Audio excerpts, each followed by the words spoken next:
Hi everyone, welcome back to AFTV. We've got a very special video today because I'm joined by Mr. Lee Chappy himself as we're going to build a combined 11. Before we go into the details of what this combined 11 is going to entail, how we're going to judge it, let's say hi to Lee himself. How are you doing, Lee? Oh, absolutely potated is the word. Dated, I like that. Working hard at home, believe you me, to just even do content like this with you guys, let alone content for myself. But yeah, otherwise, banging. Leicester's not doing so well, but I am.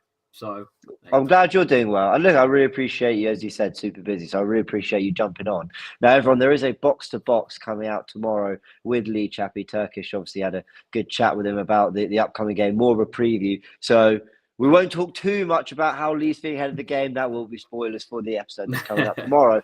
But we are going to have a bit of fun today because we're going to build a combined 11. Now, where I think this gets really interesting, there's a bit of, you're not going to like this, Lee. There's a little bit of debate in the office maybe a couple of days ago when I first pitched the idea, and everyone was saying, "Would you be combined 11? Well, they'll get like two players in." And I think even when I messaged you, actually, you said, "Well, that's going to be fun because how's that going to go for Leicester?" But it was only 12 months ago, in fact, less it was that the way around.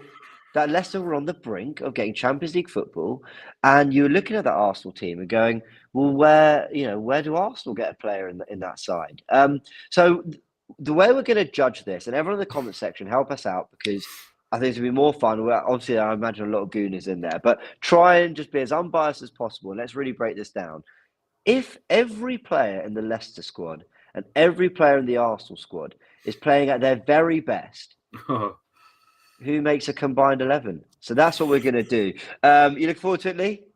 It's going to be a little bit biased your end on the chat, but I'm reading the chat as well, so I will be having some good arguments with some of the viewers as well. Yeah, I'm having a little look. Obviously, the big news is that Vardy's out for 3 weeks, so Timor has just reminded us of that. Cameron's going for no Fofana, of course, as well. Yeah. What else have we got? Cameron's reminding us that he thinks it's going to be a full Arsenal 11. Well, we'll break that down and see. Come on.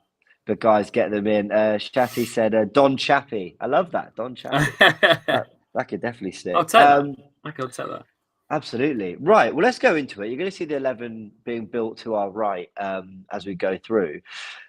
Let's start with goalkeeper. And I think we start with already a really difficult position because when Arsenal bought Aaron Ramsdale for 24 million rising to 30, everyone said, what a waste of money. Why are they doing this? And he's been fantastic for Arsenal. I think a couple shaky moments the last few weeks, but generally fantastic for Arsenal. But we're talking about a Premier League and FA Cup winning goalkeeper in Kasper Schmeichel, who from the outside, I think I've heard he's having a good season. Go on, Lee. Who's your shout? Who's your goalkeeper in this combined 11? I don't think Ramsdale's been at Arsenal long enough for this argument.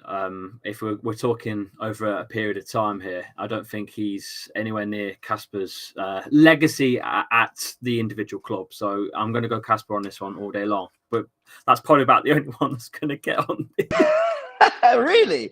I think I might find myself arguing for a few Leicester players. But with the comment section, Southwest Ghana says Ramsdale, obviously. Goonlad says Kasper, no way. Listen, we're going to expect this because there are a lot of Gooners in the chat. Of course. Well, we've got Ramsdale over Kasper. Even Peter Schmeichel thinks so. I don't think Peter ever said that, to be fair. Do you know what it is with Kasper Schmeichel is he's been fantastic for a prolonged period of time. And where, obviously we open this video by saying, imagine everyone's playing at their best. Imagine everyone's playing at their peak. With Ramsdale, we love him, and he's been terrific. And I like to think that Arteta and Edu saw something in him that we didn't. But you do ask the question, could Ramsdale be going through a bit of a purple patch? Had a big move, playing for Arsenal. He's got good defence in front of him. We're not seeing him make sort of stellar saves on a regular basis because Arsenal's back four has actually been pretty good. I just wonder whether maybe there's a difference between purple patch and actually playing at your level. Some players can just actually play above themselves sometimes. I'm not saying Ramsdale is. I just wonder because if you go on this season alone, I think it's Ramsdale. Do you agree? On this season alone, Leicester haven't been haven't been the same. You've only got to look at like set pieces. We are bottoming at conceding goals. But that's not. I wouldn't say that's just. You can't just put that on Casper. I think that's just defensive line, and obviously players being out with injuries and having different players in all the time. You just can't build that communication like when you've got a permanent back four. So I'm not going to pin that on Casper, but if you were going on this season, maybe you would say Ramsdale. But overall, I don't think you can knock Kasper Schmeichel off this, to be honest with you. I am Aaron Ramsdale. I love you. You're class. You're going to be our goalkeeper for the next 10, 15 years. Yeah, he's got years ahead. He's got years ahead. But I think I will concede to Kasper Schmeichel here. I mean, Cameron says Kasper is one of the most... So Cameron disagrees. So he's one of the most underperforming goalkeepers in the Premier League. But Cameron, this is the point. So we've said, so you use the word underperforming. That's what we're saying. We're saying if they're all at their best, who makes it? I mean, look at Kasper Schmeichel's save in the FA Cup final not that long ago. Yeah. You know, that was unbelievable. And, you know, as we mentioned here, Dino, says Kasper has a league title. Cammy says Kasper has been excellent his whole career and is Mr. Consistent. Huge. And international level as well. He's been absolutely fantastic for Denmark as well, don't forget. Absolutely. Can't forget the Euros. And he's a real captain. You know, you look at the way he stepped up when that really horrible Eriksen incident happened, but also just how he kind of led the Danish side as well. I'll be honest, I'm looking forward to the future with Aaron Ramsdale. I think as of today in this very moment, Ramsdale is the better goalkeeper, but I'm willing to concede if both are at the best and playing at the levels we've seen them both get to, I think Kasper Schmeichel probably takes it. So do we agree on that? I'll take that all day. All right, lovely. Now I think this gets very interesting when we get into the back four. I'm going to start with right back. For me, well, actually no, I'll wait. You go first. Who are you going to go for at right back? This ain't fair because Ricardo Pereira, our main man, that I thought before he had the ACL injury, I thought maybe we're going to lose him to someone like PSG. That it was that good. Yeah.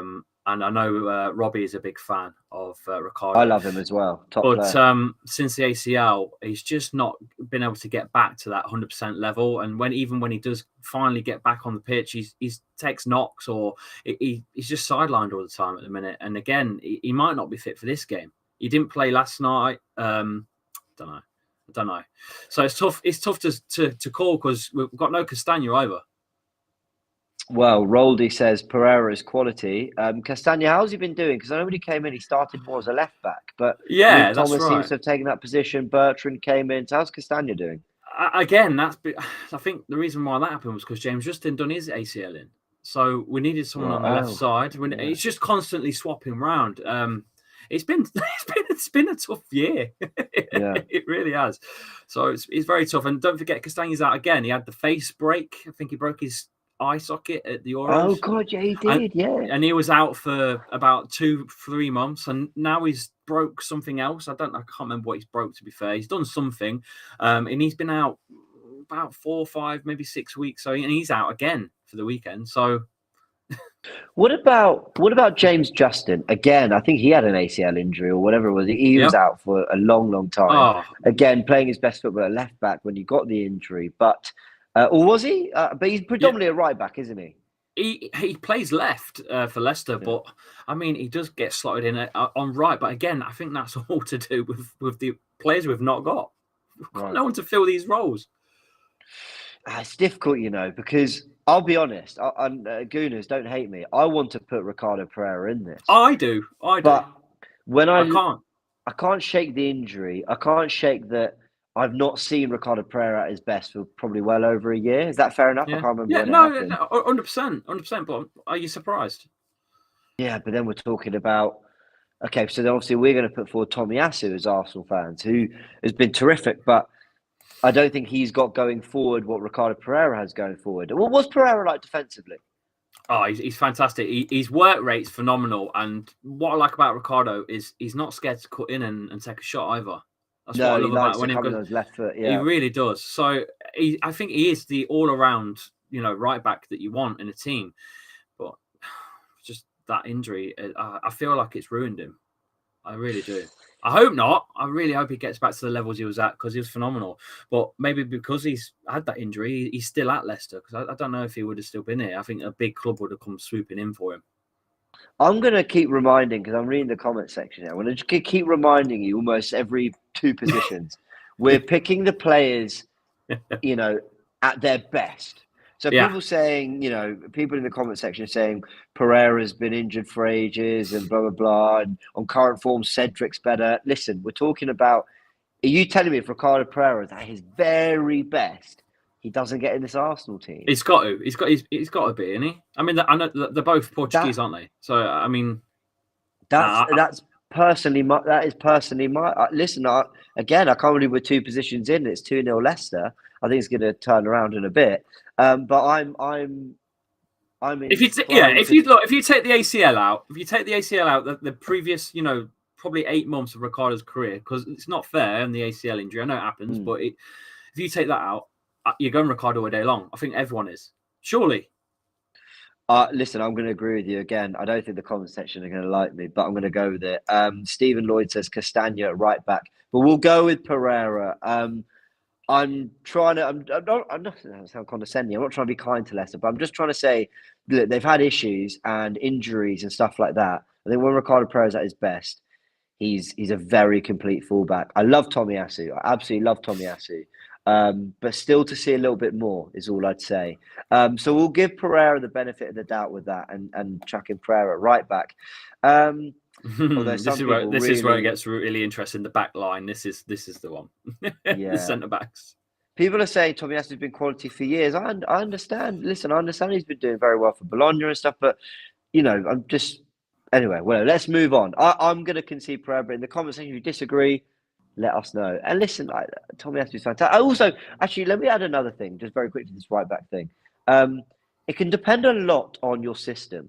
Tomiyasu is brilliant because he's a right back and can play centre back who's very good in the air, and he slots in to make a back three when we build up, and he plays in more inverted roles. Whereas Ricardo Pereira's job is to get forward and be an attacking outlet. Yeah, so Ricardo won't do that. Ricardo would not be able to play as almost like what we just mentioned, a centre back type.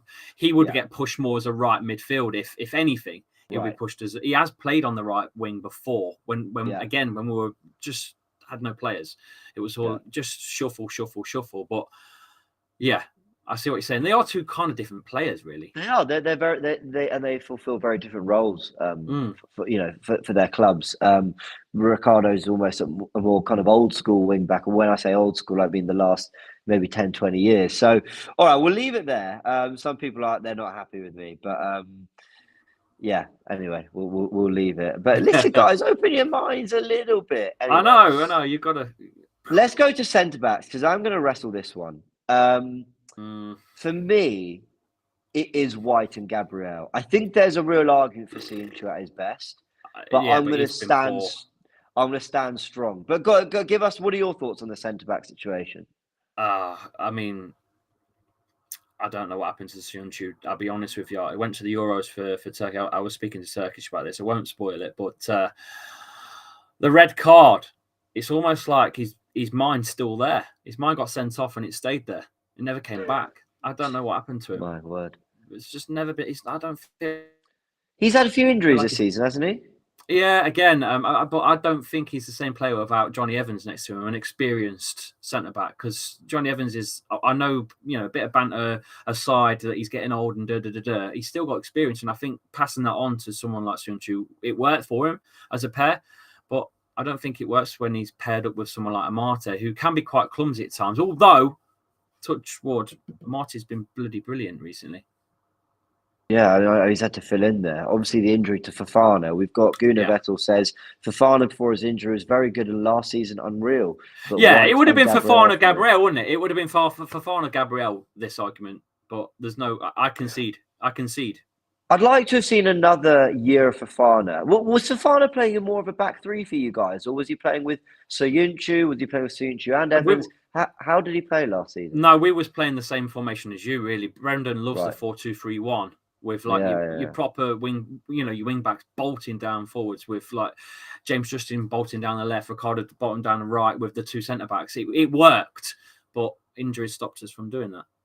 A lot of people are arguing for Fofana, Gabriel. Harry Vane says Soyuncu and Gabriel. So we agree Gabriel makes it. What do you make of Ben White? I think again, that's another one that I think you got bantered about at first, but he's proven his doubters wrong. Yeah, he absolutely is. He's actually the last month or two, he's been better than Gabriel.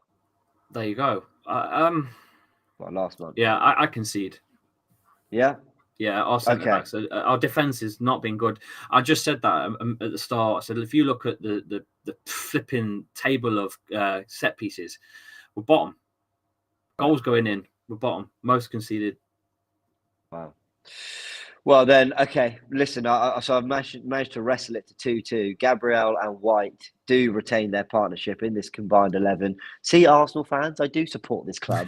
Like people looking at me like, no, I'm just giving props and credit to Leicester. They've got some good players, and we've got to remember over the last 2 years, it's them who've been on the brink of Champions League football, not us. We are a very new team, and this is why now, this is a much more interesting debate. And when you look at the league table, Arsenal are in this race for the Champions League spot, where Leicester, I think we expected them to be, but have had issues this season. Let's talk about left back. Who you put forward? Tierney.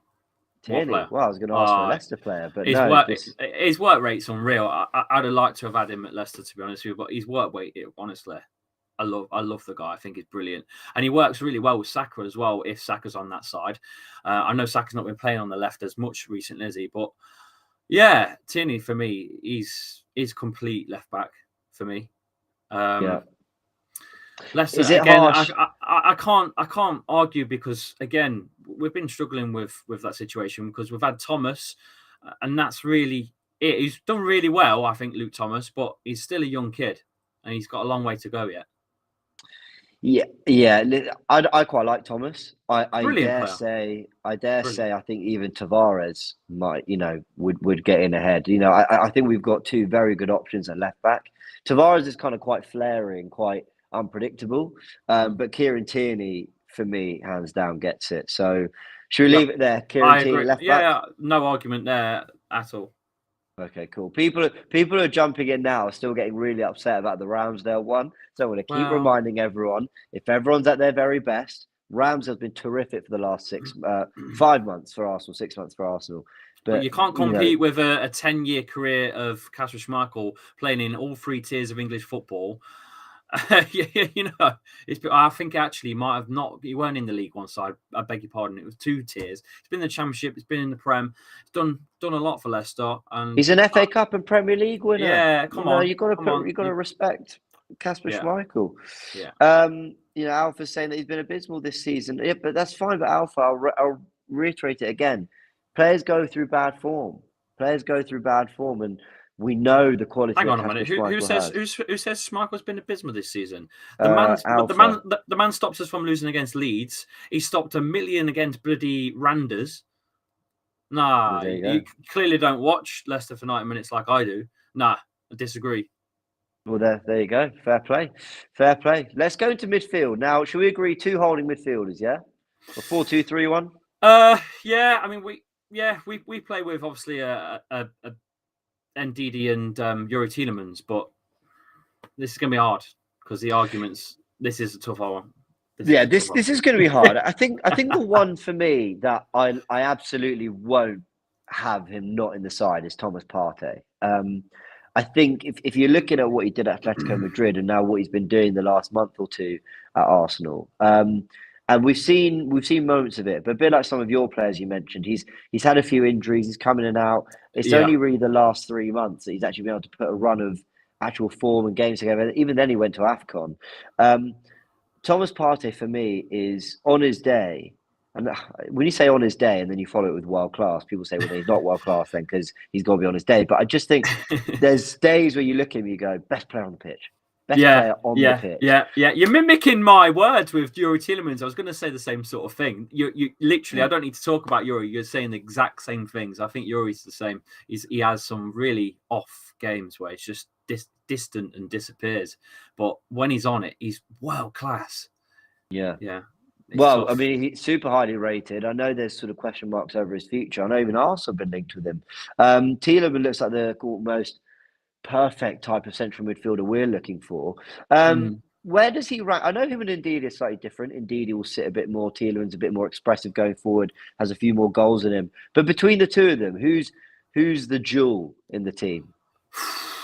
Thomas against Ndidi. Tielemans. Yeah, Tielemans and yeah, Ndidi. Tielemans. So Ndidi's really the man that nicks everything. He's the dangly-legged interception king, and Yuri Tielemans does the rest for him, like the passing and the shooting and the creating. Because Ndidi, I don't really think he can pass a ball very well, and he's not got a shot on him at all. If you've ever seen Ndidi's shots, you'll see the hit the corner flag or the top row. But taking that away, he's a great player at what he does. Right, he's fantastic at, and I think every side would take Ndidi. Okay, I don't. He's probably nowhere near the levels of what N'Golo Kante really is at doing that, but he's good at doing it. Yeah. I like Ndidi a lot, but I'm inclined to say Partey and Tielemans. That's the two. Partey, Tielemans. That's a real midfield, isn't it? Well, it's one that could really happen as well, because he's not putting pen to paper, Yuri Tielemans. We still don't know what's going on. So someone's going to come in for him. He might go, He's only got about a year left and he could go on free. So what do we do? Do we So what does he go? Yeah, so what does he go for this summer? You're talking... That's a question. Because you're talking 25 mil, maybe? I don't know. Because of that 1 year. 1 year, but he is Belgium international. I think Leicester will try their best to pull as much in. But yeah, if you don't sign pen to paper, we're going to struggle to get any money for him. Okay, so let's agree. Tielemans and Partey in midfield. Okay, we'll a go lot with of that. people asking for Ndidi. Some people, 1 or 2 comments for Xhaka. But I think, listen, while Xhaka's done well for us recently, we've got to give credit to Tielemans, what he's done the last couple of years. Yeah, even that goal in the FA Cup final as well. Yeah. When he's at his best, he's terrific. Legendary so there moment, we go. Mate. Legendary moment, that. Yeah, what a goal. Even I was happy to see that flying. So we've got 4-2-3-1. I'm going to keep reminding everyone throughout the stream. If you're watching this later and you're seeing it all the way through, you'll get so sick of me saying this. We are basically building a side as if all Arsenal's players, all Leicester's players were at the peak of their powers, playing at their... Well, not peak of their powers. We're not asking to go back in time. But if every player plays to the best of their ability, the ability we know they can get to, who makes this 11. Hence why Pereira on the back of the injury has made the 11, hence why Schmeichel's there. And yeah, Gabriel's not been brilliant the last couple of weeks, but we all know what a class act he can be. Let's move into the 3 behind the striker. Now it's tricky because Odegaard's actually been playing more in a midfield 3 rather than as a number 10, but we know he basically kind of is a number 10. So let's start with that sort of number 10 area, because we're also linked with a player that you've got that I'm sure you're going to put forward. What's the feeling around James Maddison at the moment? Yeah, well, I thought he was going to sweep that bit under the... But yeah, you went for Odegaard because you didn't get Maddison, right? That's the rumours anyway. You kind of like listen. That's the rumours. That was the summer rumours, wasn't it? The story as we understand it as Arsenal fans is that the Maddison thing was a bit of a smokescreen, that he always wanted Odegaard. Oh, what really? I will say is that when you look at the way we play, I understand why it suits Odegaard far more than Maddison.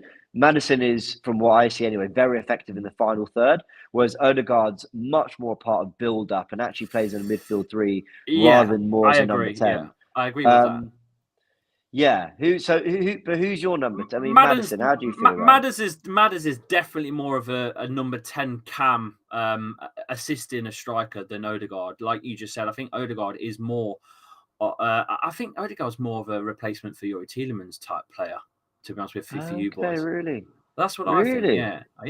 I'd say Maddison's is far more dangerous going forward than Odegaard. But I think Odegaard's probably got far more engine about him and drive to James Maddison. I think half the time Maddison looks like he's knackered. I don't know, but I'm not taking anything away. Maddison's technical ability and his accuracy, his shooting, everything about him going forwards is scary. Look, I like James Maddison a lot. Really, I really rate him. And listen, if Arsenal are a serious club, they go back in for Maddison, regardless of having Odegaard. If that's the guy we want and we think he can play a part, I don't think Leicester will like it. But I think you still go. You don't go, oh, we've got Odegaard, so now we don't need him. Look at Man City; these are the guys we're trying to compete with. I love Maddison a lot, but I think we're going to put this one down to the comments because that's not fair. Do you know why? Do you know why? Because I take your point on output. For me, Odegaard's output has improved a lot in recent months, but also it's his guile, his ability to look after the ball, and what I think he is one of the best he's one of the most informed players, one of the most informed midfielders in the league at the moment, Odegaard. And I absolutely love watching him play. So what we'll do, we'll put Odegaard / Maddison. I will let you guys in the comment section let us know. Arsenal fans, try and open your minds to Maddison. We're trying to be fair here. But Odegaard would make mine, and Maddison would make yours. Is that what we're saying? Yeah. I believe so. I think that's more of a biased opinion than anything. Listen, we're massive fans of our clubs. What can we do? Of course. Nothing you can do about that. The rest should be a little more interesting. Yes. So, right wing. Saka. Do we agree Saka? Yeah. Great player. Absolutely brilliant. I think he's got so much more to give yet. And maybe even a bigger club than yourselves. There's always a bigger club, boys. And I think he's one that's definitely going to get a move to a bigger club than you. No, come on. Yeah, I'm serious. You think he will? You think he'll be off? Yeah. Not anytime soon, but what a baller he is, especially after what happened at the Euros with the penalty. I just think built his character big time. If Arsenal, look, we've had bumps in the road. Don't get me wrong. But if we keep this trajectory, and he's the poster boy of it, does he go and start at Liverpool? I think Salah will sign on, and he'll be there. Then there's Luis Diaz and Mane and Jota. I don't think he plays at Liverpool. I think City. I didn't say England. I didn't say England. Oh, you think he'll go abroad? Oh, I think I just lost you there for a sec, Lee. There. No, you didn't lose me. I just shrugged my shoulders. I just see big things for him, mate. Bigger. Oh wow! Oh good. No disrespect. No disrespect, by the way. Massive. No. Massive. But there's always someone bigger, isn't there? Let's be honest. Oh, shots fired! Listen. I hope you're wrong. I think Saka, absolutely. I think Saka deserves the absolute best. Is he academy lad? He is academy lad. Yeah, isn't he is an academy lad. I just really, brilliant player. I just hope we're the guys who can, who can give him the best. I mean, who knows? A long way to go. And the Brazilian on the other side, Martinelli. Oh, has he just got his call up? Martinelli has just and actually, let's take a second to say that. Congratulations to Gabriel Martinelli, who is in the Brazil squad for the first time in his career. I mean, that's amazing. So Martinelli on the left for you, yeah? No, Harvey Barnes. I threw the bait, pulled you in. Oh God, come on! You gotta get Harvey Barnes, right? So. I've just gave you Saka. I really like Harvey Barnes. Like Harvey Barnes. There's no argument on the right side, mate, because we've got no one. There's Lookman, but I'm not. I'd have Saka over Lookman, and there's no one else really on that side. There's Perez. You could play Marco Brighton. And no one's going to really. Marco Brighton over Saka. Lots of players dropping out of injuries. Again, we've got no Vardy for this one. That's a big, massive.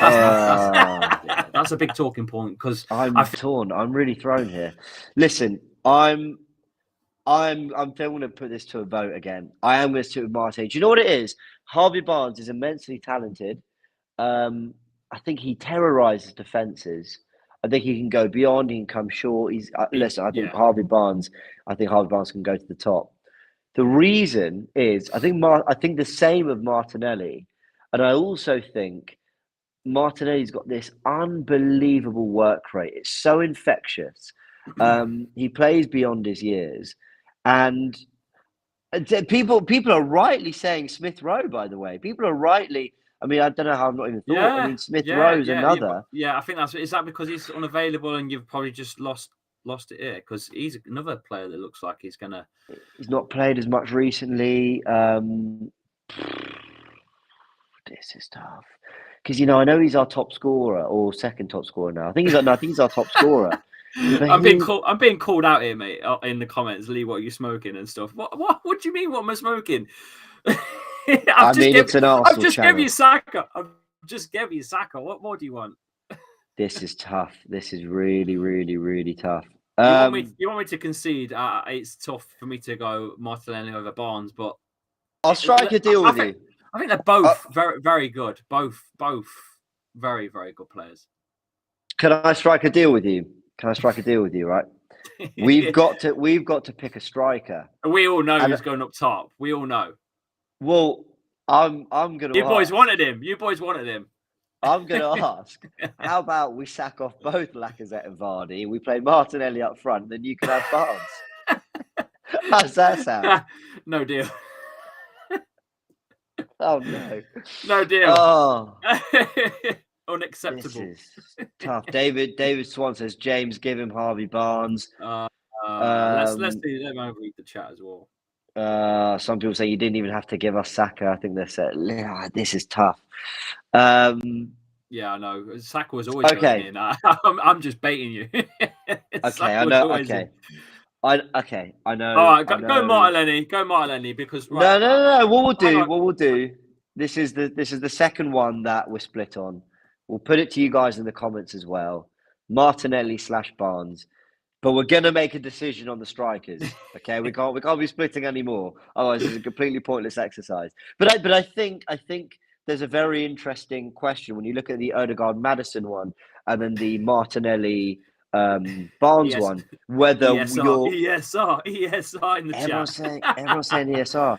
But even if you chuck ESR in there is a good discussion and debate around whether recency bias takes over here, because Harvey Barnes has been terrific for Leicester for a good couple of years now. James Maddison's been terrific for Leicester for a couple of years now. Even if they're not at their best, it's not because of them two. Martinelli has had an injury, they've not been in the team. Odegaard, he's played his best football for the last 2-3 months.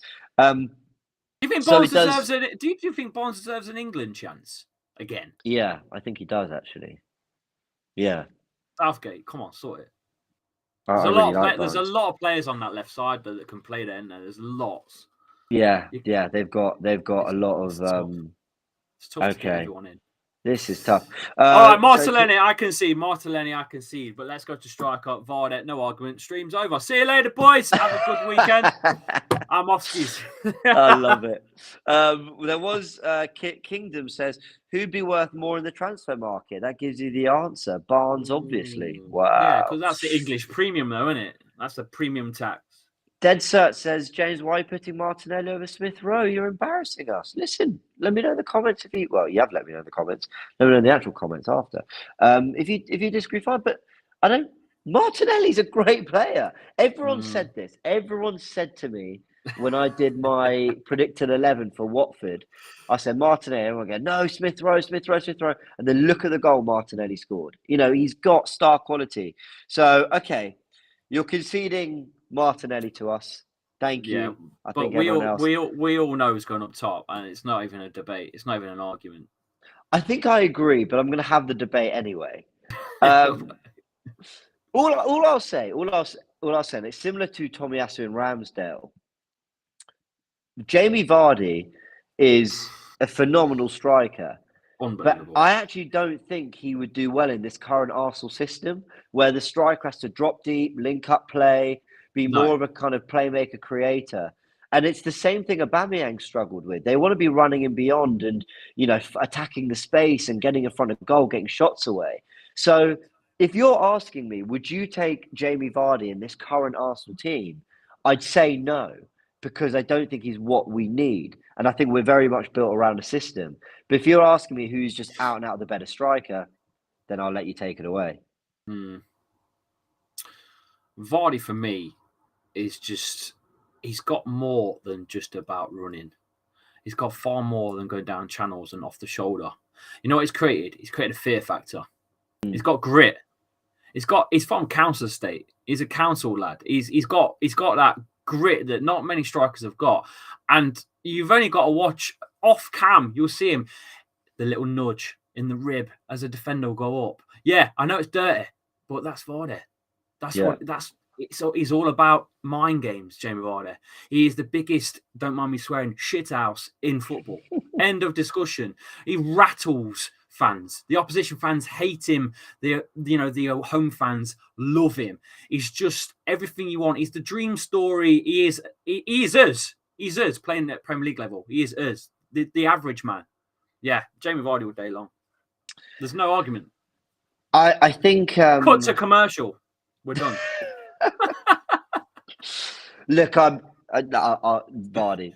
I'll go with that. I like Jamie Vardy a lot. Don't get me wrong. We're playing against you. Oh my God, I can't stand him. By the way, that boot to Mustafi's face was on purpose. Okay, I'm telling you now. It weren't. He fell, and it was an awkward moment. I think Ramsdale say something about hating to play Vardy. Is that right? I'm sure it was. Yes, he did. Yes, he did. And you don't see Schmeichel was saying the same thing about Lacazette, do you? That's all I'm saying. I do think Lacazette doesn't get the credit he deserves for his work rate, his link up, and everything else he does. You look at the 2 assists to Saka and Martinelli; they were class the other day. But was Lacazette like a bit like overshadowed by Aubameyang? Is that what it is? Yes. A bit like us with Clichy and Nacho. He just doesn't get his chance, but the moment he does, he always scores. See, with Lacazette's only that he almost scores. He just always gives 100%, leads the line well, links up well, all that. I think that's a good comparison actually. And Rodgers has often found a way to play both. Unai Emery was the only one who managed to get the best out of both Aubameyang and Lacazette at the same time.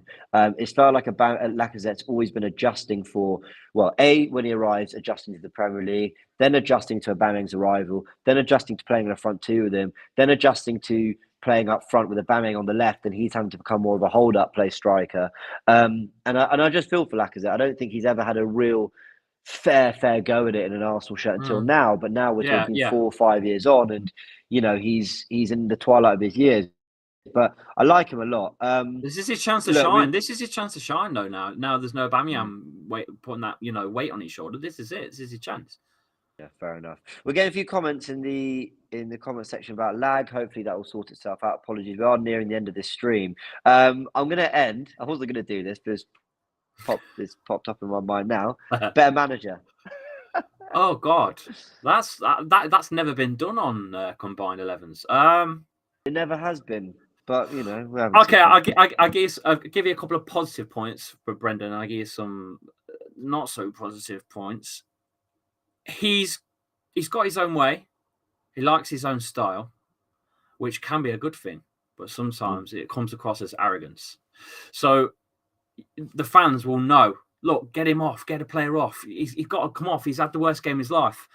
He'll keep him on, and he'll pull someone else off that's had a glorious game and put a defender on. The next thing you know, we're playing 5 at the back. Like, it doesn't matter who it is. It's just the situations always seems to be the same. Why are we defending the game? We're winning 1-0. Let's go and get 2. But for some reason, Rodgers seems to like to defend a game at 56 minutes. Like, I don't get it. It's cost us so many times as well. But I got to hand it to him. He seems to be very good at, bringing youth through, and he likes the academy lads. You see a lot of academy lads coming, getting a little game time here and there, which is not many managers do that. So you got to give him hats off to that. But it's the press conferences that I worry about with Brendan. He'll come out and say like, maybe we haven't overachieved for the last couple of years. You don't say that. Yeah. What you don't say that? Yeah. You don't say that to the public, let alone your team. So at times he does put us, buries his own players, puts us under the bus, so to speak. So I don't like that, but interesting. That's his way. That's his way. But he's a very good manager. He's a very good coach. He's a very good manager. I think Arteta is proving he is and can be as well. So we'll leave that one to the comment section, guys. That's a tough one. Very tough one. Yeah. All right, guys. I'm hearing we're having some lag, so we're going to round this off in a second. Just very quickly, there is Box to Box coming out tomorrow. As I mentioned, have a little look at this clip, which will just give you a little taster for what's to come.